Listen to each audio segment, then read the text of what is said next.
ದೇವರು ನಾನು ನಿನಗೆ ಆಲಯ ಎನ್ನುವಂತ ಕೃಪಾವರ ಕೊಟ್ಟಿದೆ, ಬೋಧಕರು ಎನ್ನುವಂತ ಕೃಪಾವರ ಕೊಟ್ಟಿದೆ, ಶ್ರೇಷ್ಠವಾದ ವರ ಕೊಟ್ಟಿದೆ. ನೀನು ಕುಟ್ಕೊಂಡು ನನ್ನ ಮಾತನ್ನು ಕೇಳುವುದಕ್ಕೆ ಒಂದು ಭಾಗ್ಯವನ್ನ ನಾನು ನಿನಗೆ ಕೊಟ್ಟಿದೆ. ನನ್ನ ಸಾನ್ನಿಧ್ಯದಲ್ಲಿ ನಿನ್ನನ್ನು ನಾನು ಮರೆಮಾಚಿಕೊಂಡಿದೆ. ಎಂತಹ ಶ್ರೇಷ್ಠ ವರಗಳಿಂದ ನಿನ್ನನ್ನು ತುಂಬಿಸಿ ಪೋಷಿಸಿ ಆಶೀರ್ವದಿಸಿ ನಡೆಸೋದಾದ್ರೂ ಸಹ ನನ್ನ ಶರೀರ ಅಭಿವೃದ್ಧಿ ಆಗುವುದಕ್ಕೆ ನೀನು ಪ್ರಯಾಸ ಪಡೋದಕ್ಕೆ ಪ್ರಾರ್ಥನೆಯನ್ನು ಮಾಡಿಲ್ಲ, ಭಾರನು ಪಟ್ಟಿಲ್ಲ. ಯಾಕೆ ಅಂತ ದೇವರು ನಿನ್ನನ್ನು ಕೇಳುವಾಗ ನೀನೇ ತಪ್ಪಿತಸ್ಥ ವ್ಯಕ್ತಿಯಾಗಿ ನಿಂತ್ಕೊಳ್ತೀಯಾ. ನೆಕ್ಸ್ಟ್ 1 ಕೊರಿಂಥದವರಿಗೆ ಬರೆದ ಪತ್ರಿಕೆ 14ನೇ ಅಧ್ಯಾಯ 12ನೇ ವಚನ. ಹಾಗೆಯೇ ನೀವು ಆತ್ಮ ಪ್ರೇರಿತವಾದ ನುಡಿಗಳನ್ನಾಡುವುದಕ್ಕೆ ಅಪೇಕ್ಷಿಸುವವರಾಗಿರುವುದರಿಂದ ಸಭೆಗೆ ಭಕ್ತಿ ವೃದ್ಧಿ ಉಂಟಾಗುವ ಹಾಗೆ ಅದಕ್ಕಿಂತಲೂ ಹೆಚ್ಚಾದದ್ದನ್ನು ಮಾಡುವುದಕ್ಕೆ ಪ್ರಯತ್ನಿಸಿರಿ. ದೇವರು ಏನ್ ಹೇಳ್ತಿದ್ದಾರೆ ಅಂತ ಹೇಳಿದ್ರೆ, ನಿನ್ನಿಂದ ಸಭೆಗೆ ಭಕ್ತಿ ವೃದ್ಧಿ ಆಗುವಂತಹ ಒಂದು ಕಾರ್ಯ ನಡಿಬೇಕು. ನಿನ್ನಿಂದ ಏನ್ ನಡಿಬೇಕು? ಮತ್ತೊಂದು ವ್ಯಕ್ತಿ ಭಕ್ತಿಯನ್ನ ಅಭಿವೃದ್ಧಿ ಪಡಿಸ್ಕೋಬೇಕು. ಓಕೆ, ಯಾಕೆಂತ ಹೇಳಿದ್ರೆ ಅದನ್ನೇನ ಕೊಡಲ್ಪಟ್ಟಿದೆ. You can do it. ನೀನ್ ಕಣ್ಣು ಮುಚ್ಕೊಂಡು ಆರಾಧನೆ ಮಾಡು. ಪಕ್ಕದಲ್ಲಿರೋರು ನೀನು ನೋಡಿ ನೋಡಿ ನೋಡಿ ನೋಡಿ ಕಲ್ತ್ಕೊಂಡ್ಬಿಡ್ತಾರೆ. ಇನ್ನೊಂದೇ ಒಂದ್ಸಲ ಕಣ್ಣೀರಿಟ್ಟು ಪ್ರಾರ್ಥನೆ ಮಾಡು. ಪಕ್ಕದಲ್ಲಿರೋರು ನಾನು ಸಹ ಈ ತರ ಮಾಡ್ಬೇಕು ಕಲಿತಾರೆ. ನಿನ್ನ ನೋಡಿ ಕಲಿಯುತ್ತವರು ಜಾಸ್ತಿ ಜನ ಇದ್ದಾರೆ. ಅಂತ ಒಂದು ಉನ್ನತ ಸ್ಥಾನದಲ್ಲಿ ದೇವರು ನಿಂತಿದ್ದಾರೆ. ನಿನ್ನಿಂದ ಮಕ್ಕಳಿಗೆ ಭಕ್ತಿ ವೃದ್ಧಿ ಆಗ್ಬೇಕೆ ಹೊರತು ಇರೋ ಭಕ್ತಿ ಕಿತ್ಕೊಂಡು ಹೋಗೋ ರೀತಿಯಲ್ಲಿ ನೀನ್ ಮಾತಾಡಬಾರ್ದು, ನೀನ್ ನಡಿಬಾರ್ದು, ನೀನ್ ವರ್ತಿಸಬಾರ್ದು, ನೀನು ಇರಬಾರ್ದು. ಹಲ್ಲೆಲೂಯಾ. ನೆಕ್ಸ್ಟ್ ಲೂಕ 12:32. ಚಿಕ್ಕ ಹಿಂದೆ ಹೆದರಬೇಡ, ಆ ರಾಜ್ಯವನ್ನು ನಿನಗೆ ದಯಪಾಲಿಸುವುದಕ್ಕೆ ನಿಮ್ಮ ತಂದೆಯು ಸಂತೋಷವುಳ್ಳವನಾಗಿದ್ದಾನೆ. ಹಲ್ಲೆಲೂಯಾ. ಏನಪ್ಪ ನಾವು ಚಿಕ್ಕ ಹಿಡಿದೀವಲ್ಲ, ಒಂದು ಪಕ್ಷ ಇವಾಗ ಕರ್ತನ ಬರೋಣ ಆಗ್ಬಿಟ್ರೆ, ಇವಾಗ ಹಸಿ ಬರೋಣ ಆಗ್ಬಿಟ್ರೆ, ಇವಾಗ ಏನಾದ್ರೂ ನಾನು ಸತ್ತೋಗ್ಬಿಟ್ರೆ ಅಂತ ನೀವು ಯೋಚನೆ ಮಾಡುವಾಗ ಸ್ವಲ್ಪ ನಮಗೆ ಒಂದು ವಾಗ್ದಾನ ಮಾಡ್ತಾ ಇದ್ದಾರೆ. ರಾಜ್ಯ ಕೊಡ್ತಾರೆ, ರಾಜ್ಯ ನಿಮ್ಗೆಲ್ಲ ಸ್ವರ್ಗ ರಾಜ್ಯ ಕೊಡ್ತಾರೆ. ಆದರೆ ಎಲ್ಲಿರ್ತೀರಾ? ಬಾಗಿಲು ಹತ್ರ ಇರ್ತೀರಾ? ಮಕ್ಕಳೊಳಗಡೆ ಇರ್ತೀರಾ? ಬಾಗಿಲು ಹೊರಗಡೆ ಇರ್ತೀರಾ? ಎಲ್ಲಿರ್ತೀರಾ? ಹಂತಗಳಿದೆ. ಪರಲೋಕ ರಾಜ್ಯದಾಗ ಹಂತಗಳಿದೆ. ರಕ್ತ ಸಾಕ್ಷಿಗೆ ಒಂದು ಸ್ಥಾನ, ಯಾಜಕರಿಗೆ ಒಂದು ಸ್ಥಾನ, ಪ್ರಾರ್ಥನಾ ವೀರರಿಗೆ ಒಂದು ಸ್ಥಾನ, ಆರಾಧನಾ ನಾಯಕರಿಗೆ ಒಂದು ಸ್ಥಾನ ಅಂತ God has kept many places in the heaven. Hallelujah. ಅಲ್ಲಿ ಶ್ರೇಷ್ಠವಾಗಿರುವಂತ ಜಾಗದಲ್ಲಿದ್ರೆ ಎಷ್ಟು ಚೆನ್ನಾಗಿರುತ್ತೆ ಅಲ್ಲ. ಇಲ್ಲಿ ಶ್ರೇಷ್ಠವಾಗಿ ಇವಾಗ ಇಲ್ಲಿರುವಂತ ಪೊಸಿಷನ್ಸ್ ಗಳನ್ನ ನಾವು ಎಷ್ಟು ಆಸೆ ಪಡ್ತೀವಿ. ಯಾವುದೇ ಒಂದು ಕಾರ್ಯ ಮಾಡ್ಬೇಕಾದ್ರೆ ನಮ್ಗೊಂದು ಪೊಸಿಷನ್ ಕೊಡ್ಬೋದಲ್ಲ, ನಮ್ಗೊಂದು ಸ್ಥಾನ ಕೊಡ್ಬೋದಲ್ಲ ಅಂತ ನಾವು ಆಸೆ ಪಡ್ತೀವಿ. ಇಲ್ಲಿರುವಂತ ಸ್ಥಾನದಿಂದ ಪರಲೋಕ ರಾಜ್ಯದಲ್ಲಿರುವಂತ ಸ್ಥಾನವನ್ನು ಪಡ್ಕೊಳ್ಳೋದು ಬಹಳ ಉತ್ತಮವಾಗಿದೆ. ಆ ಸ್ಥಾನ ಪಡ್ಕೊಳ್ಳೋದಕ್ಕೋಸ್ಕರವಾಗಿ ನಾವು ಪ್ರಯಾಸ ಪಡುವವರಾಗಿರಬೇಕು. ಹಲ್ಲೆಲೂಯಾ. ಹಲ್ಲೆಲೂಯಾ. ನೆಕ್ಸ್ಟ್ ಮಾರ್ಕ 10:14ನೇ ವಾಕ್ಯ. ಆದರೆ ಯೇಸು ಅದನ್ನು ಕಂಡು ಕೋಪಗೊಂಡು ಅವರಿಗೆ, ಮಕ್ಕಳನ್ನು ನನ್ನ ಹತ್ತಿರಕ್ಕೆ ಬರಗೊಳಿಸಿರಿ, ಅವುಗಳಿಗೆ ಅಡ್ಡಿ ಮಾಡಬೇಡಿರಿ, ದೇವರ ರಾಜ್ಯವು ಇಂಥವರದೇ. ಅಷ್ಟೇ. ಎಷ್ಟೋ ಜನ ನಿಮ್ಮನ್ನ ಬೈದಾಕ್ಬಿಟ್ರು, ಸೈಲೆಂಟ್ ಆಗಿದ್ದೀರಲ್ಲ, ಮಕ್ಕಳ ಮನಸ್ಸನ್ನ ತೆಗೆದುಕೊಂಡು ಮತ್ತೆ ಅವ್ರ ಹತ್ರ ಮಾತಾಡ್ತಿದ್ದೀರಲ್ಲ, ಆ ಮನಸ್ಸನ್ನ ಕೊಟ್ಟಿರೋದು ಏಸಪ್ಪನೇ. ಯಾಕೆಂತ ಹೇಳಿದ್ರೆ ಏಸಪ್ಪ ಹೇಳಿದ್ರು, ಮಕ್ಕಳನ್ನ ನನ್ನ ಹತ್ರ ಬರಕ್ ಬಿಡ್ರಿ, ದೇವರ ರಾಜ್ಯ ಇಂಥವರದೇ ಅಂತ. ಆಗ ಈ ಚಿಕ್ಕ ಮಕ್ಳು ಹೊಡೆದ್ರು ನಮ್ಮ ಹತ್ರ ಇರ್ತಾರೆ, ಬಿಡಿದ್ರು ನಮ್ಮ ಹತ್ರ ಇರ್ತಾರೆ, ಗಿಟ್ಟಿದ್ರು ನಮ್ಮ ಹತ್ರನೇ ಇರ್ತಾರೆ. ಯಾಕೆಂತ ಹೇಳಿದ್ರೆ ಅವ್ರಿಗೆ ನಾವು ಬಿಟ್ಟೋಗೋದಿಲ್ಲ, ಅವ್ರಿಗೆ ಗೊತ್ತಿಲ್ಲ. ಅದೇ ರೀತಿಯಲ್ಲಿ ನಾವೆಲ್ಲ ಏನ್ ಮಾಡ್ತಾ ಇದೀವಿ, ಏಸಪ್ಪನ ಹತ್ರ ಏನೇ ಪಡ್ಕೊಂಡ್ರು ಏನೇ ಪಡ್ಕೊಂಡಿಲ್ಲ ಅಂದ್ರು, ಯಾರೇನೇ ಅಂದ್ರು, ಯಾರೇನೇ ನಮ್ಗೆ ಹೀನಾಯವಾಗಿ ಮಾತಾಡಿದ್ರು, ಯಾರೇ ನಮ್ಮನ್ನ ಅವಮಾನ ಪಡಿಸೋದಾದ್ರೂ ಸಹ ನಾವು ಕ್ರಿಸ್ತನಲ್ಲೇ ಇದ್ದೀವಿ. ಹಲ್ಲೆಲೂಯಾ. ಇದು ನಮಗೆ ಪರಲೋಕದಿಂದ ಕೊಡಲ್ಪಟ್ಟಿರುವಂತಹ ಶ್ರೇಷ್ಠವಾದಂತಹ ವರವಾಗಿದೆ. ಆಮೆನ್. ಮುಂದೆ ಮಲಾಕಿ 3:10. ನನ್ನ ಆಲಯವು ಆಹಾರ ಶೂನ್ಯವಾಗದಂತೆ ನೀವು ದಶಮಾಂಶ ಯಾವತ್ತನ್ನು ಭಂಡಾರಕ್ಕೆ ತೆಗೆದುಕೊಂಡು ಬನ್ನಿರಿ. ನಾನು ಪರಲೋಕದ ದ್ವಾರಗಳನ್ನು ತೆರೆದು ನಿಮ್ಮಲ್ಲಿ ಸ್ಥಳ ಹಿಡಿಯಲಾಗದಷ್ಟು ಸುವರವನ್ನು ಸುರಿಸುವೆನೋ ಇಲ್ಲವೋ, ನನ್ನನ್ನು ಹೀಗೆ ಪರೀಕ್ಷಿಸಿರಿ ಎಂದು ಏಸಪ್ಪ ಎಷ್ಟು ಚೆನ್ನಾಗಿ ಹೇಳ್ತಿದ್ದಾರೆ ನೋಡಿ. ದಶಮ ಭಾಗ ಕೊಡುವಷ್ಟು ಶ್ರೇಷ್ಠತೆಯನ್ನು ನೀನು ಕೊಟ್ಟಿರೋದಷ್ಟೇ ಅಲ್ಲದಿರಾ, ಸುವರಗಳನ್ನ ಸುರಿಸ್ತೀನಿ. ಇವಾಗ ಇಷ್ಟೊತ್ತು ನಾವು ವರಗಳನ್ನ ಓದೋದು, ಶ್ರೇಷ್ಠವಾದ ವರಗಳನ್ನ ಓದೋದು. ಈ ಶ್ರೇಷ್ಠವಾದ ವರಗಳೆಲ್ಲ ಸುವರಗಳಾಗಿದೆ. ಇನ್ನು ಅನೇಕ ಸುವರಗಳಿದೆ. ಇನ್ನು ಹಿಡನ್ ಸೀಕ್ರೆಟ್ಸ್ ನ ಬೈಬಲ್ ಅಲ್ಲಿ ಇದೆ.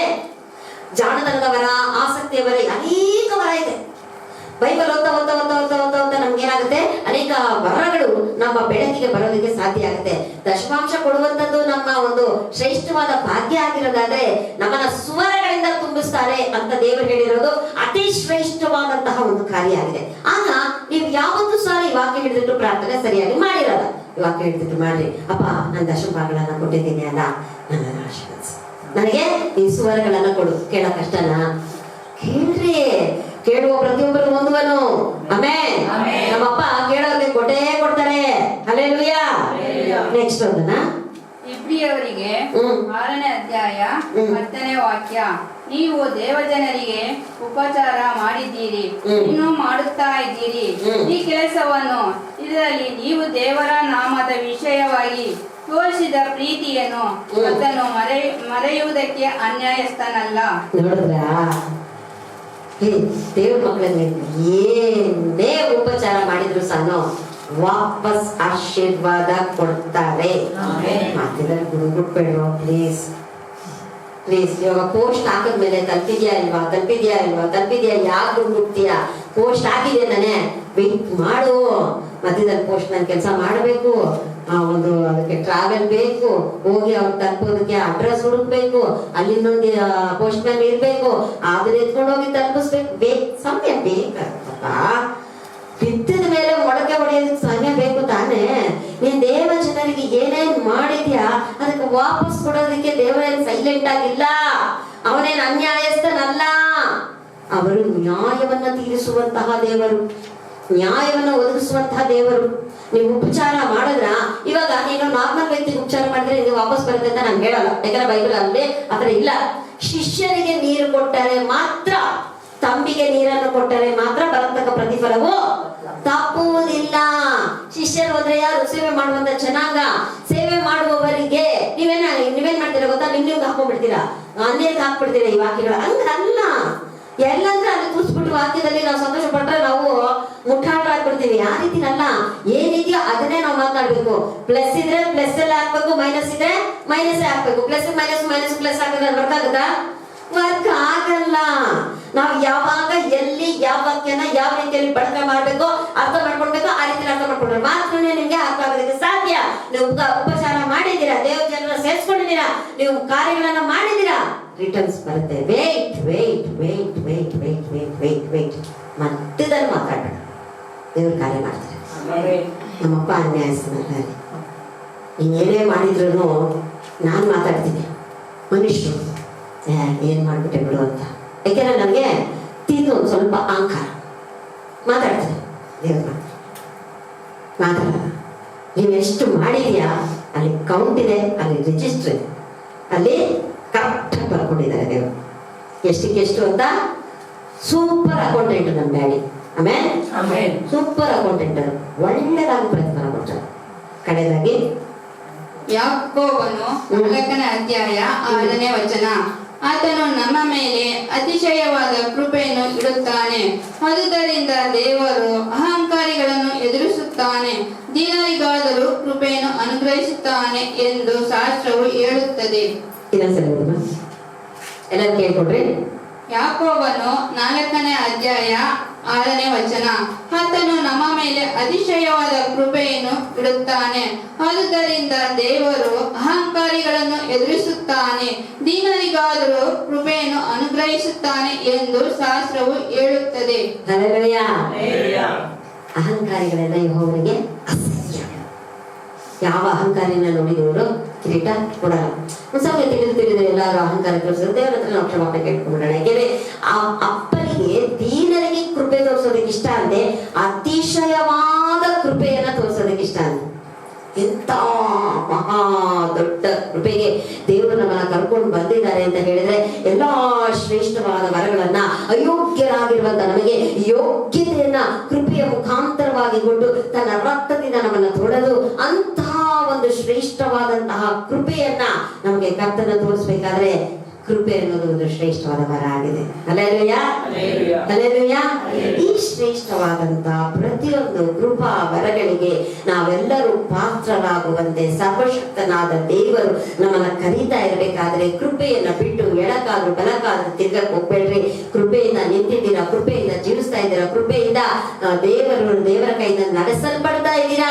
ಆ ಕೃಪೆಯು ನಿನ್ನೊಳಗಡೆ ಇರುವಷ್ಟು ಕಾಲ ಶ್ರೇಷ್ಠ ವರಗಳು ಉತ್ತಮವಾಗಿ ನಿನ್ನಲ್ಲಿ ಕೆಲಸ ಮಾಡ್ತಾನೆ ಇರುತ್ತೆ. ನಿನ್ನಿಂದ ಅನೇಕರಿಗೆ ಉಪಯೋಗ ಆಗ್ತಾನೆ ಇರುತ್ತೆ. ನೀನು ಹೋಗುವಂತ ಎಲ್ಲಾ ಕಡೆ ಆಶೀರ್ವಾದ, ನೀನು ನಿಲ್ಲುವಂತ ಕಡೆಗಳಲ್ಲಿ ಮರುಭೂಮಿಯು ಸಹ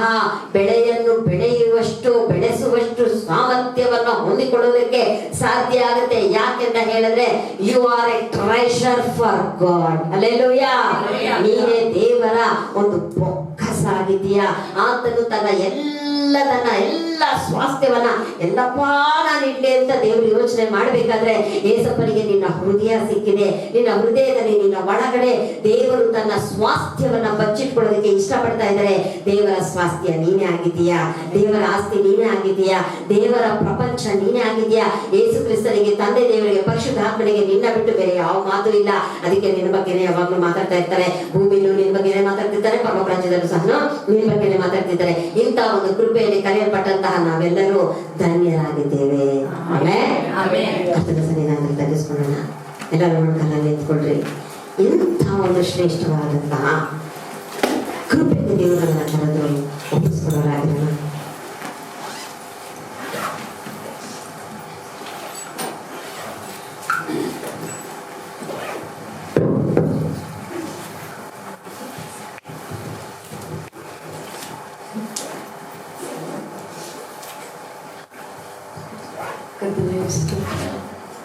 ಒಪ್ಪಿಸ್ಕೊಡ್ತಾ ಇದ್ದೀವಪ್ಪ. ವಾಕ್ಯದ ಅಡಿಪಾಯದಲ್ಲಿ ನಮ್ಮನ್ನೇ ನಾವು ಒಪ್ಪಿಸ್ಕೊಡ್ತಾ ಇದ್ದೇವೆ. ನೀನು ಮಾತನಾಡಿರೋದಕ್ಕಾಗಿ ಸ್ತೋತ್ರ. ನಮ್ಮನ್ನು ನಾವು ತಪ್ಪಿಸಿಕೊಳ್ಳುತ್ತಿದ್ದೇವೆ ಸ್ವಲ್ಪ. ನಮ್ಮನ್ನು ಆಶೀರ್ವದಿಸು, ನಮ್ಮನ್ನು ಆಶೀರ್ವದಿಸು. ಕೃಪೆಯಲ್ಲಿ ನನ್ನನ್ನು ನಡೆಸು ಯೇಸು, ಕೃಪೆಯಲ್ಲಿ ನನ್ನನ್ನು ನಡೆಸು ಯೇಸು, ಕೃಪೆಯಲ್ಲೇ ನಿಲ್ಲಲು, ಕೃಪೆಯಲ್ಲೇ ಜೀವಿಸಲು, ಕೃಪೆಯಲ್ಲೇ ನಿಲ್ಲಲು, ಕೃಪೆಯಲ್ಲೇ ಜೀವಿಸಲು ನನ್ನನ್ನು ಕರುಣಿಸು, ನನ್ನನ್ನು ಕರುಣಿಸು, ಕೃಪೆಯಲ್ಲೇ ನನ್ನನ್ನು ನಡೆಸು ಯೇಸು, ಕೃಪೆಯಲ್ಲೇ ನನ್ನನ್ನು ನಡೆಸು ಯೇಸು.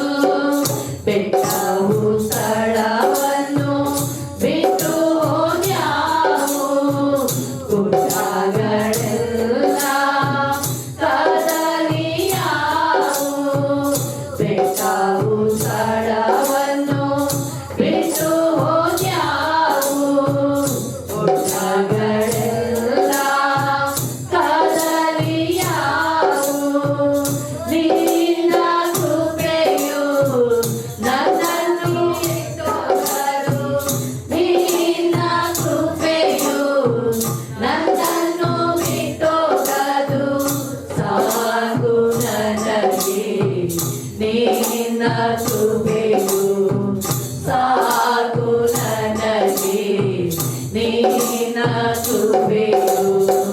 ಕೃಪೆಯಲ್ಲೇ ನನ್ನನ್ನು ನಡೆಸು ಯೇಸು, ಕೃಪೆಯಲ್ಲೇ ನನ್ನನ್ನು ನಡೆಸು ಯೇಸು. ಬಲಪಡಿಸುವ ಕ್ರಿಸ್ತನಲ್ಲಿದ್ದು ಶಕ್ತನಾದೆ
ಕೃಪೆಯಿಂದ ಕರೆಯಲ್ಪಟ್ಟ ನನ್ನೊಂದಿಗಿರಲಿ.